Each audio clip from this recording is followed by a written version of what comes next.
Olá, boa tarde, seja muito bem-vindo ao seu Sem Censura para desta quinta-feira, 20 de outubro. Hoje é celebrado em todo o mundo o Dia de Combate à Osteoporose.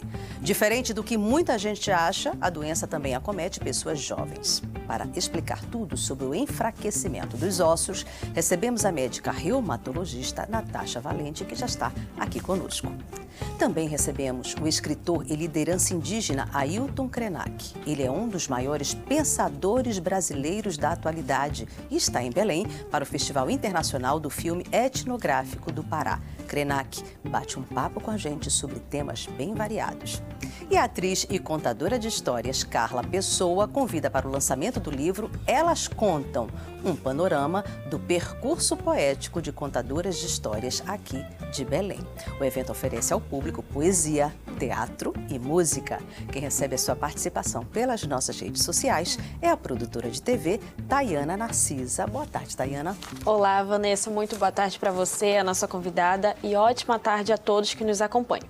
Olha, para participar é muito fácil. É só mandar mensagem para o nosso WhatsApp no número 988957957 ou mencionar a gente no Twitter com @semcensurapa. Já estamos de volta lá, já segue a gente e participe.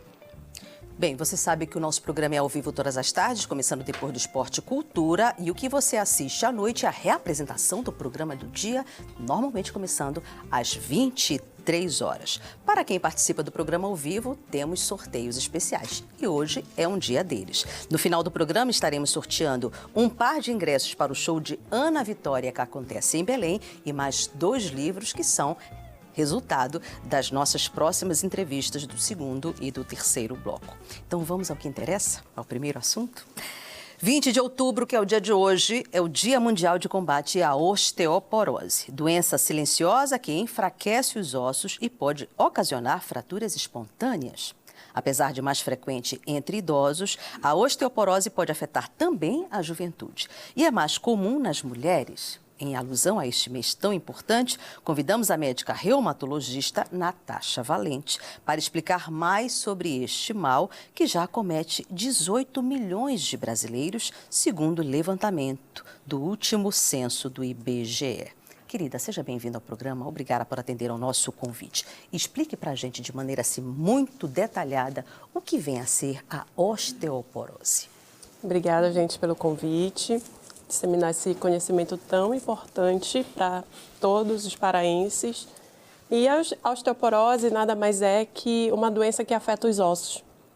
Ela enfraquece os ossos, deixando até o ponto dos ossos quebrarem espontaneamente, em alguns casos, de a osteoporose está muito avançada.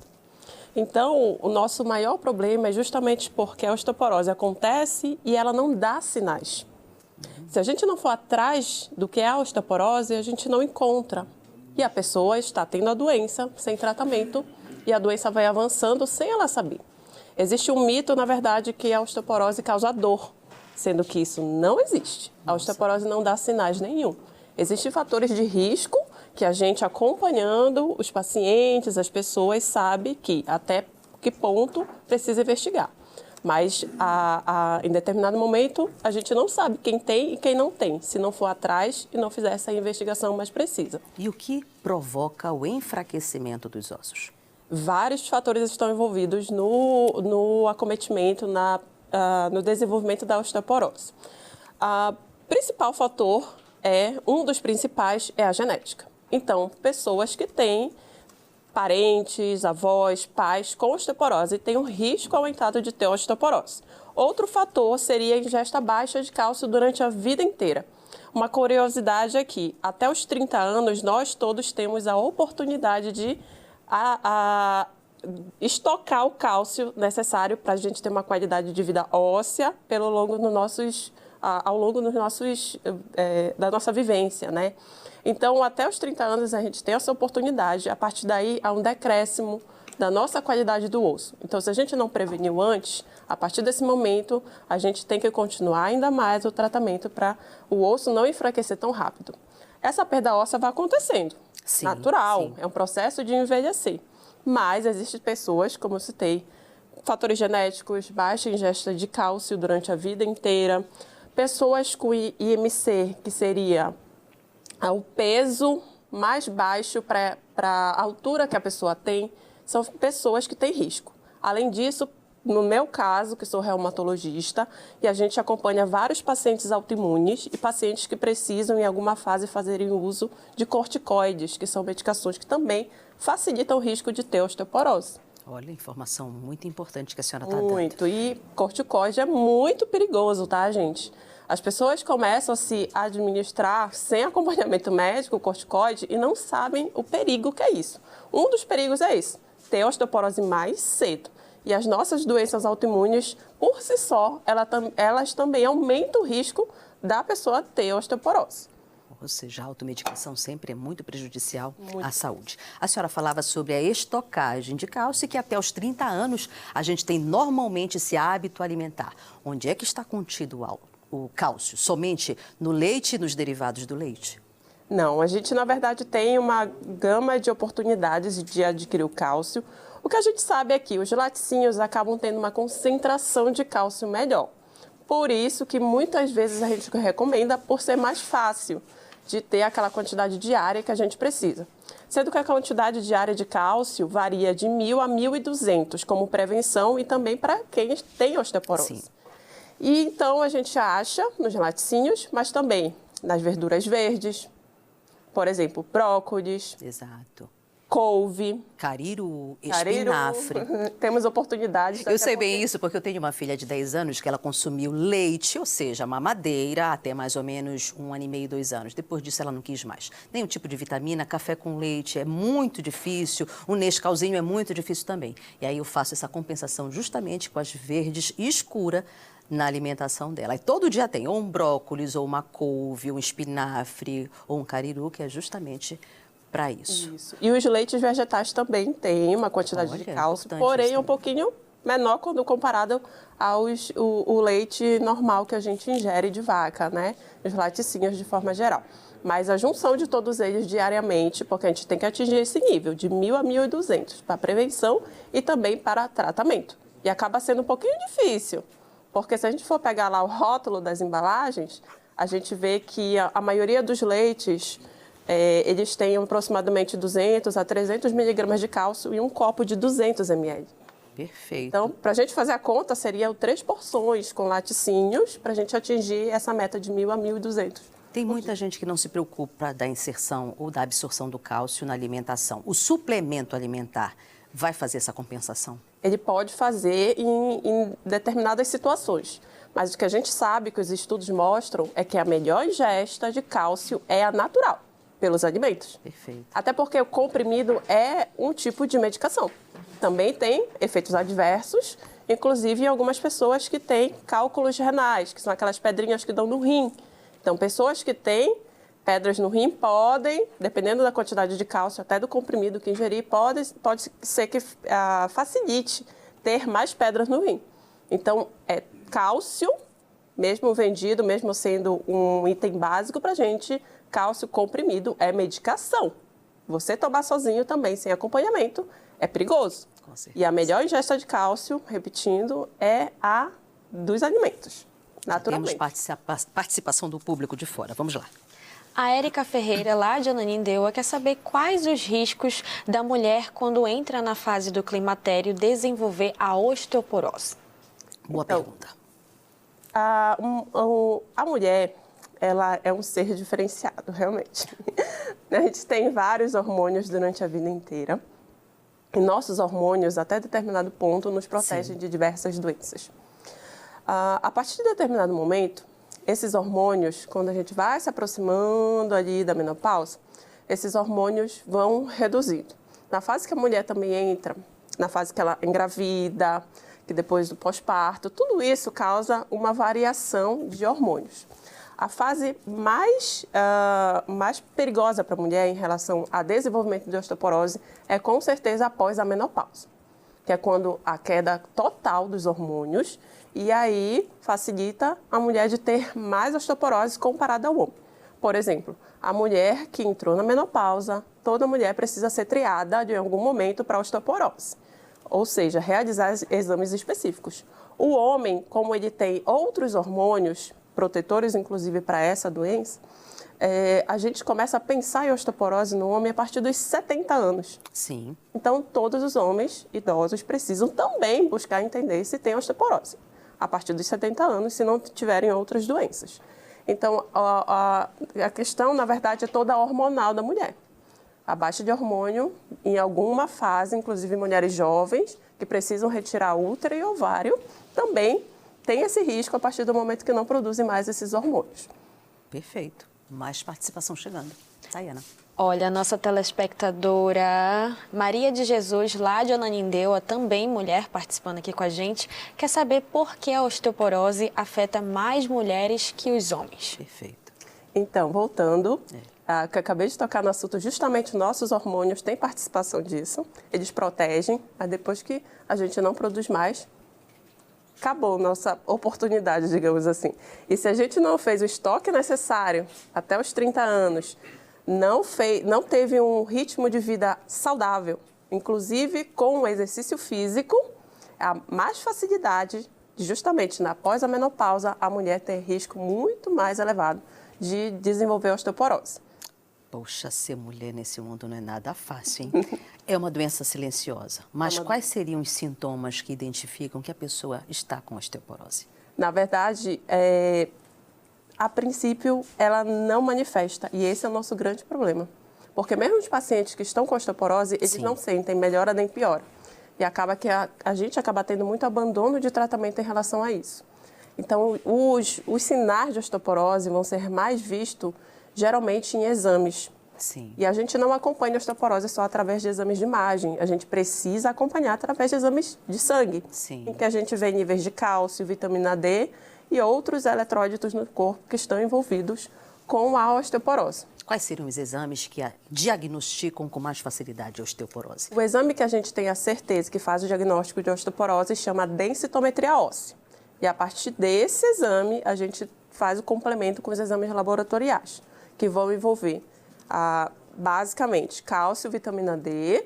Existem outros mais específicos, como o PTH, que aí já é uma avaliação mais específica nossa, magnésio, sódio, vários eletrólitos, inclusive a avaliação geral do paciente, hemograma, ver o rim, ver o fígado, para a gente avaliar as questões, inclusive, de saúde de forma geral. Porque também outras doenças, por exemplo, quem tem problema renal, também tem mais facilidade de ter osteoporose. Então, o exame específico para diagnóstico de osteoporose é só um, densitometria óssea. Exame de raio-x não faz diagnóstico de osteoporose, tá, gente? Olha, a gente está vendo ali na tela, e o público de casa também, que tem uma fase normal, poderia até voltar.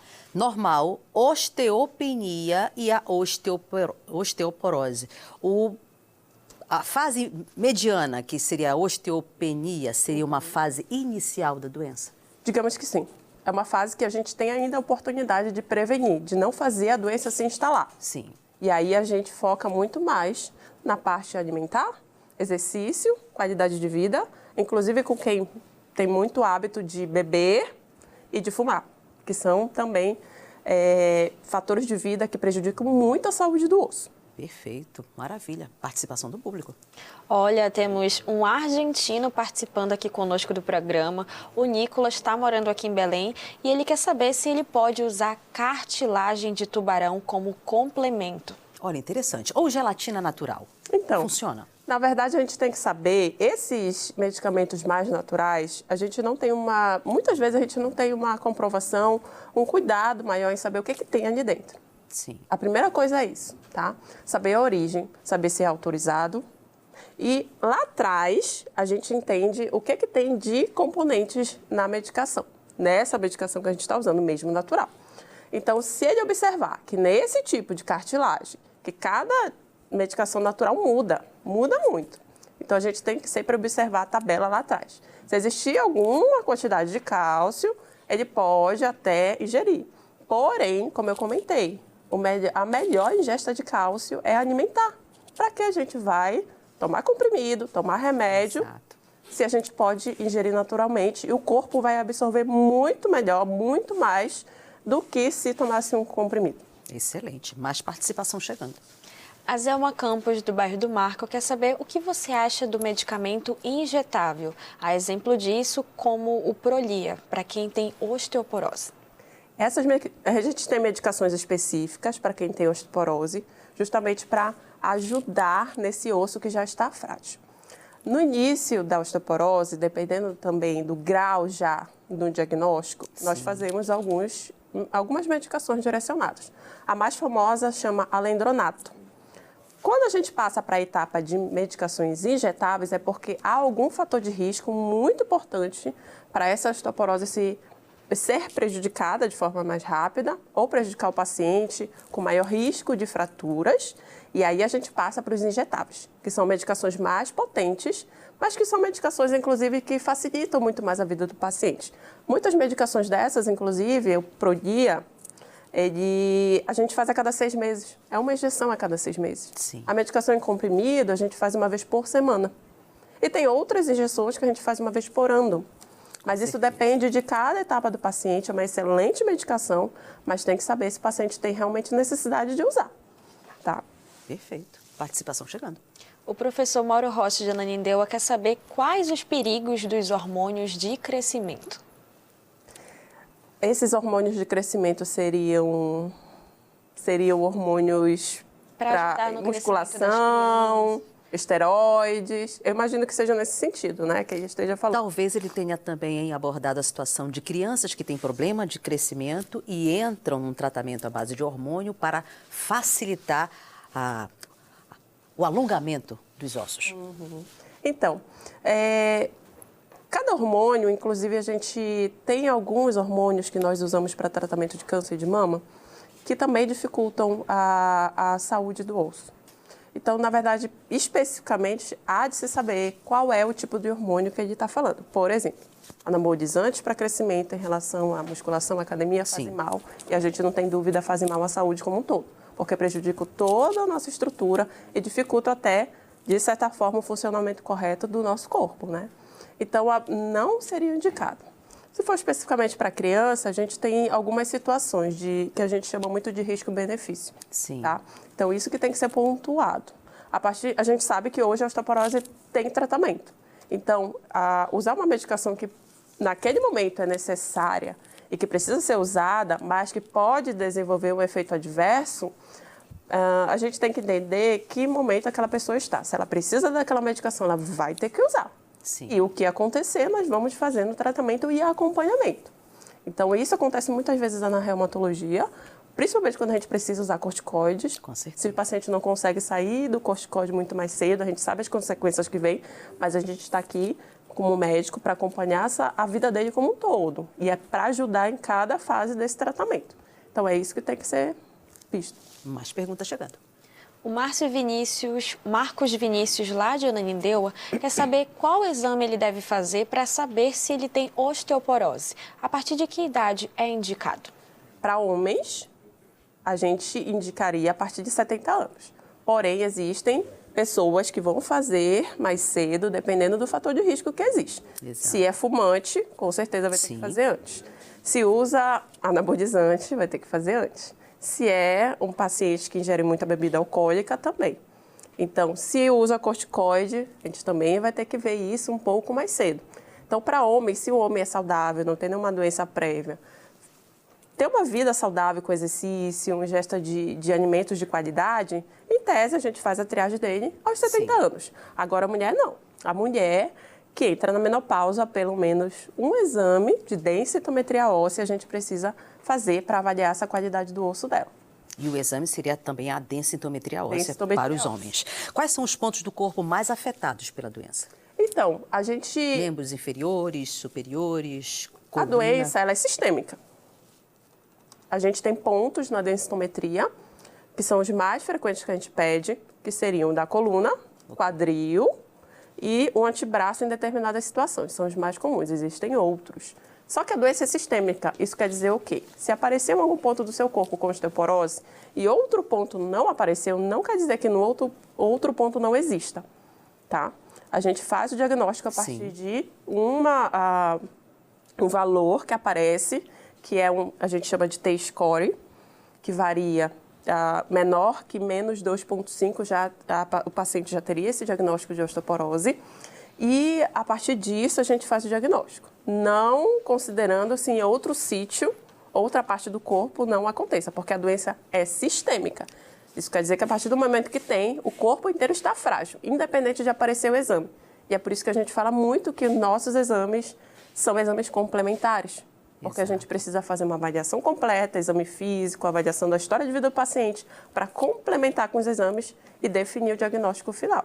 Como deve ser o tratamento para quem tem osteoporose? O tratamento principal devem ser incluídos uma vida mais saudável possível. Exercício é muito, muito, muito necessário para quem tem osteoporose, tá? Para ajudar não só na ganho da massa muscular, como a saúde do osso também. Sim. Exercício físico é remédio para todo mundo, na verdade, independente de ter ou não doença, independente de doença que tem. Exato. Então, o exercício físico tem que ser feito e não qualquer exercício físico, não só uma caminhada, exercício para ganho de massa muscular, levantar peso, academia e outros tipos de atividades que façam a gente ganhar massa muscular.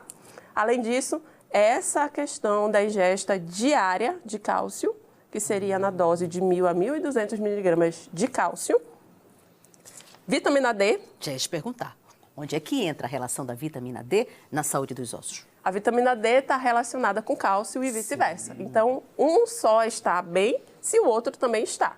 Ou seja, suplemento para os dois, né? Cálcio e vitamina D, depois de uma determinada idade. Ou só o sol, de meio-dia da conta? Não, de meio-dia não. Em Belém do Pará, não, gente. Existe uma recomendação da europeia, dos Estados Unidos, que eles precisam pegar esse sol de meio-dia. Só que eles estão Essa regra para cá, né, mano? Que tem um sol para cada paraense. 8, 9 horas da manhã já está o sol assim, ó. Então, a exposição solar, de forma natural, a gente conseguiria a vitamina D também de forma natural. Desde que seja se exposto, né, ao sol diário, preferencialmente antes das 9 horas, que é o sol menos perigoso para câncer de pele, ainda temos esse detalhe. E diariamente, 30 minutos, uma média de 30 minutos diário, as pessoas conseguem ter um bom nível de vitamina D. Quem não tem doenças, o nível de vitamina D adequada é acima de 20. Sim. Quem tem doença, como doenças autoimunes, diabetes, osteoporose, o nível de vitamina D adequada é acima de 30. A partir de não atingir essas metas, a gente faz a suplementação, que não necessariamente vai ser necessária a todo tempo. Assim como o cálcio comprimido também. Com certeza. Mais participação chegando. O Antônio, do bairro do Coqueiro, quer saber a sua opinião com relação a remédios vendidos dentro dos ônibus, como os famosos canela de velho, entre outros. Eles trazem algum benefício ou podem fazer mal? Então, essas medicações, só existe um estudo até hoje falando de canela de velho. Então, para a gente, são estudos fracos e por isso que a gente não recomenda. Mas a gente sabe que alguns constituintes desses géis, eles, de alguma forma, têm uma atividade anti-inflamatória e alguns pacientes se sentem bem. A gente, dentro do consultório, tem a orientação diante dos nossos estudos e da nossa prática. Sim. E aí orienta corretamente, passa a receita. Agora, se o paciente se sente bem, a gente também mantém o que ele se sente bem. Perfeito. Mais participação chegando. Agora, nosso telespectador Paulo, lá de Ananindeua, quer saber se pessoas que já quebraram o braço ou a perna, e que também possuem platina no corpo, eles têm mais riscos de ter osteoporose? Essa questão de quebrar algum osso tem que ser bem vista. Por quê? Muitas pessoas chegam para a gente no consultório falando que tropeçaram, caíram na rua e quebraram alguma parte do osso. Ou quebraram fêmur, ou quebraram até aqui o braço, né? E assim, a gente tem também uma forma de diagnosticar a osteoporose sem necessariamente precisar da densitometria óssea, que seria justamente por essas fraturas que não deveriam acontecer. A gente não quebra osso de tropeçar e cair no chão. Se quebrou, alguma coisa está errada. Então, essas fraturas têm que ser vistas. Se for uma fratura por trauma, em tese, não teria nenhuma complicação em relação ao desenvolvimento de osteoporose. Mas se essa fratura ocorreu dessa forma que eu comentei, tem que ser investigado, porque muito possivelmente essa pessoa tem osteoporose e não está fazendo tratamento. Nossa, que loucura. Existe uma forma de prevenir a doença? E eu acho que você vai ter que repetir o início da nossa conversa, e eu acho que é muito prudente e relevante que você o faça. Com certeza, porque a gente precisa prevenir, todos precisamos prevenir a osteoporose e todos temos a oportunidade disso. Porque de forma natural a gente consegue fazer, sem precisar estar comprando necessariamente remédio e gastando muito com medicações. A gente previne com exercício, musculação, ganho de massa muscular ou outras atividades que a gente ganhe massa muscular. O Pilates também pode ajudar nesse sentido. Fora o exercício, ingesta diária de cálcio, que atualmente os valores recomendados seriam de 1.000 a 1.200 miligramas de cálcio diariamente. E a vitamina D em níveis adequados, que a gente pode também obter de forma natural através da exposição solar. E se não conseguir dessa forma natural, a gente faz essa suplementação de cálcio e vitamina D, sempre com a recomendação de exercício físico. Que maravilha, o povo de casa super interessado na pauta. Mais perguntas chegando. A Wanda, lá da Batista Campos, quer saber se a exposição aos raios emitidos pelas máquinas de cintilografia óssea, tomografia, raio-x, aumentam o risco de osteoporose. Interessante a pergunta. Na verdade, não osteoporose, mas algumas radiações aumentam o risco de câncer. Isso, principalmente da tireoide. Isso é pontual. Exato. É isso que temos que pontuar, o risco de câncer. Não necessariamente, não de osteoporose. Osteoporose ocorre por outros motivos. Perfeito. Mais pergunta, querida? Sim, a Selma Campos, do bairro do Marco, comenta aqui com a gente que ela observa que os médicos não costumam pedir densitometria para homens. Ela está enganada? Isso realmente acontece? Então, como eu comentei, a gente tem uma faixa etária e fatores de risco a serem considerados no paciente homem que está na nossa frente. Mas a gente sabe que sim, de certa forma, até para o homem mais idoso, que já passou dos 70 anos, é um pouco mais difícil a gente ver essa triagem sendo feita, né? Até porque hoje, muito mais frequente, as pessoas ainda têm essa ideia de procurar o médico só quando estão doentes. E, na verdade, não vão para a prevenção, a consulta médica, só vão para quando estão doentes. E isso acaba causando outros problemas e acaba criando uma rotina no consultório diferente. E por isso que a gente vê realmente, poucos pedidos de densitometria para homens até acima de 70 anos. Mas a prevenção deve ser feita, mas é uma realidade, sim. Nós vivemos numa região onde a incidência da artrite reumática ela é muito alta. Ela tem alguma relação com a osteoporose? Pessoas que têm artrite, elas tendem a desenvolver a osteoporose? Sim, existe uma relação precisa entre as doenças autoimunes, que são precisamente a artrite reumatoide, o lúpus, espondilite anquilosante e a artrite psoriásica, que é onde os estudos mais mostram essa relação. Então, essas pessoas, por si só, têm o risco aumentado de ter osteoporose por conta da inflamação que essas doenças causam e dificultam até que as células relacionadas com a qualidade do osso se formem adequadamente e também porque muitas vezes esses pacientes precisam desse uso mais prolongado de corticoides, que também interfere na saúde do osso. Exatamente, aí está a relação muito próxima. Bem, o nosso tempo já está quase chegando ao final. O que acontece com quem não faz o tratamento para a osteoporose? A gente sabe e não tem dúvida que quem não faz o tratamento correto quebra o osso. E quebra o osso e é nesse momento que a osteoporose tem cimento cirúrgico que recomponha. Não, vai colocar um monte de pino, e não vai segurar, porque ele parece uma esponja. Fica frágil. Exato. Então, quebrar o osso dói. É nesse momento que pacientes que não sabiam que tinham osteoporose sabem que tem osteoporose. Sim. Porque aí, nesse momento, o osso dói. Inclusive, na coluna, é um local muito fácil de ter fraturas sem até bater, sem cair. Sim. Quebra de forma espontânea. Sim. E gerando muita dor. Então, quem quebra osso vai quebrando o outro, vai quebrando o outro, vai quebrando o outro, vai entortando e no final da vida pode ficar limitado numa cama para sempre. Fora as consequências que são essa questão de quebrar osso, ir para o hospital, fazer cirurgia, muitas vezes idosos, e isso aumenta o risco, inclusive, de óbitos nos nossos idosos. Então, é muito grave a osteoporose se a gente não tratar. Perfeito. Doutora Natasha Valente está em algum perfil nas redes sociais? Com certeza. A gente está para o Pará inteiro ouvir. Aproveite para falar. Certeza. Como é que a senhora pode atender seu público? A gente está tirando dúvidas, inclusive diariamente. A produção produz vídeos, textos em toda a internet. Tem o meu site, que é www.dranatashavalente.com. Tem o meu Instagram, que é @natashavalente.reumato. Estou no TikTok, estou em todas as redes sociais para ajudar justamente nossa população, o Brasil inteiro, com essas dúvidas muito frequentes, para ajudar a prevenir quem não tem acesso, inclusive, ao especialista. Exato. E a gente está lá diariamente esperando vocês também para enviar suas dúvidas, tá, gente? Eu aguardo vocês. Que maravilha, querida. Um beijo no coração e saúde para você. Vamos então, gente, a um breve intervalo. Daqui a pouco a gente volta para mais Sem Censura. Participe, grata demais.